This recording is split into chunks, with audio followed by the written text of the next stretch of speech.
क्या आपने कभी सोचा है कि बढ़े हुए कोलेस्ट्रॉल को कंट्रोल करने का राज कहीं बाहर नहीं बल्कि आपके अपने किचन में ही छिपा हो सकता है? जी हां, आज हम बात करेंगे 5 ऐसी ही आम सी घरेलू चीजों की जो बिना किसी दवा के कोलेस्ट्रॉल को काबू में रखने में हमारी मदद कर सकती हैं। देखिए, इस पूरी कहानी की शुरुआत इसी एक अनुभव से होती है। जरा सोचिए, सिर्फ किचन की 5 चीजों को बदलने से सेहत में इतना बड़ा फर्क आ सकता है। यही सोच आज के हमारे इस सफर की बुनियाद है। और इसका नतीजा ये हुआ कि सिर्फ 6 से 8 हफ्तों में बैड कोलेस्ट्रॉल, जिसे हम एलडीएल कहते हैं, उसमें 15 से 25% तक की कमी देखी गई, और वो भी बिना किसी दवाई के। ये दिखाता है कि सही खानपान में सच में कितनी ताकत होती है। तो सवाल ये उठता है कि आखिर हमें कोलेस्ट्रॉल की इतनी चिंता करनी ही क्यों चाहिए? देखिए, ये एक ऐसी प्रॉब्लम है जिसके कोई शुरुआती लक्षण नहीं होते, कोई दर्द नहीं होता। ये बस चुपचाप धीरे धीरे हमारी खून की नसों में जमता रहता है और आगे चलकर ब्लॉकेज की वजह बन सकता है। आपको जानकर हैरानी होगी कि आईसीएमआर की रिपोर्ट के मुताबिक हमारे देश में लगभग हर चौथा इंसान हाई कोलेस्ट्रॉल की समस्या से जूझ रहा है। यह आंकड़ा वाकई बहुत बड़ा है, लेकिन अच्छी खबर यह है कि इसे अपनी डाइट में सही बदलाव करके कंट्रोल किया जा सकता है। तो चलिए अब सीधे उन 5 चीजों पर आते हैं। हमारी लिस्ट में नंबर 1 पर है ओट्स। इसे सिर्फ एक नाश्ता मत समझिए, ये कोलेस्ट्रॉल के खिलाफ एक बहुत मजबूत हथियार है। अच्छा, अब ये जानना भी दिलचस्प है कि ओट्स आखिर काम कैसे करता है। दरअसल इसमें बीटा ग्लूकेन नाम का एक खास तरह का सॉल्युबल फाइबर होता है। जब हम इसे खाते हैं तो ये पेट में जाकर पानी के साथ मिलता है और एक जेल जैसा बना लेता है।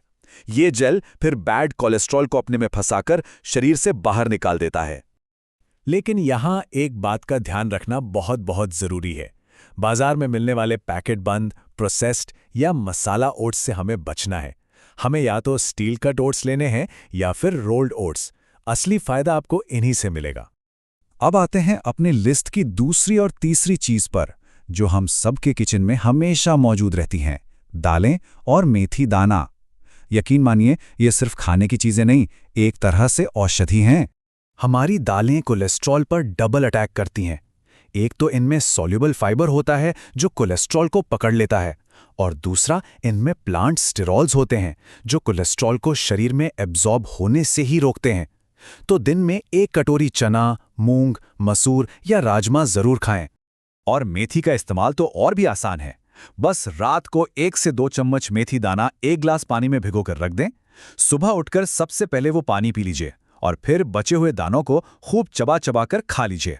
ये कोलेस्ट्रॉल घटाने का एक बहुत ही असरदार तरीका माना जाता है।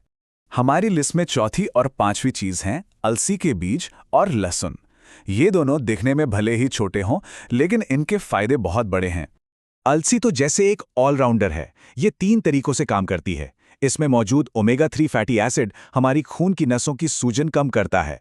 इसके लिग्नेंस नाम के एंटीऑक्सीडेंट्स बैड कोलेस्ट्रॉल को जमने नहीं देते, और इसका सॉल्युबल फाइबर तो कोलेस्ट्रॉल को शरीर से बाहर निकालता ही है।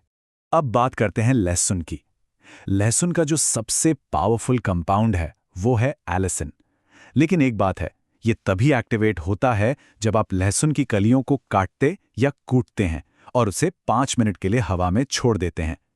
इसीलिए कोलेस्ट्रॉल के लिए लहसुन को कच्चा खाना सबसे फायदेमंद माना जाता है। और पता है सबसे हैरान करने वाली बात क्या है? लहसुन का काम करने का तरीका कुछ स्टैटिन दवाओं जैसा ही है। जी हाँ, ये हमारे लिवर में जाकर उसी एंजाइम पर असर करता है जिस पर कोलेस्ट्रॉल कम करने वाली दवाइयां करती हैं। है ना कमाल की बात? तो अब सबसे बड़ा सवाल यह है कि इन सभी चीजों को अपनी रोज की जिंदगी में शामिल कैसे किया जाए। घबराइए नहीं, चलिए एक बहुत ही आसान सा डेली प्लान देखते हैं। तो देखा आपने, ये कितना आसान है। दिन की शुरुआत मेथी पानी और लहसुन से की। नाश्ते में ओट्स ले लिया। लंच और डिनर की रोटी में थोड़ा अलसी पाउडर मिला लिया और साथ में दाल खा ली। ये सारी फायदेमंद चीजें आपकी डेली रूटीन का हिस्सा कितनी आसानी से बन सकती हैं। आखिर में कुछ बहुत जरूरी बातें याद रखिए। खाना बनाने के लिए रिफाइंड तेल की जगह सरसों के तेल का इस्तेमाल कीजिए। ये पूरा प्लान बॉर्डरलाइन कोलेस्ट्रॉल वालों के लिए बहुत फायदेमंद है।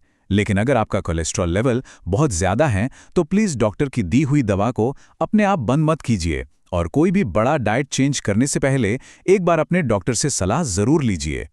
तो इस सारी जानकारी के बाद हम वापस उसी सवाल पर आते हैं, क्या अच्छी सेहत का रास्ता सच में हमारे किचन से होकर गुजरता है? जवाब अब आपके सामने है।